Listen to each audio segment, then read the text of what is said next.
have a hard light situation out here. We're like, now the sun is going to kind of go in and out of the clouds. It's going to be a little more diffused. It might get a little bit of get softer and that kind of thing as we go throughout the day. But we've got a hard light situation, which is why I'm using the MoThro.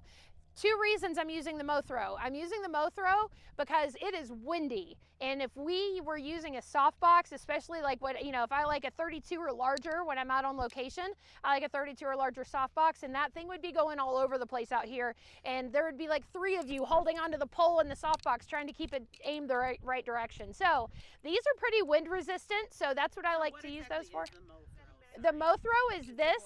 Yep, it's this. Now it's like the reflectors, like the 7-inch reflectors that come with your strobes, but it's longer. It gives you 1.9 stops of additional power, and it kind of throws the light in a beam, which is why we have to be much more precise in our posing and where our shadows are hitting.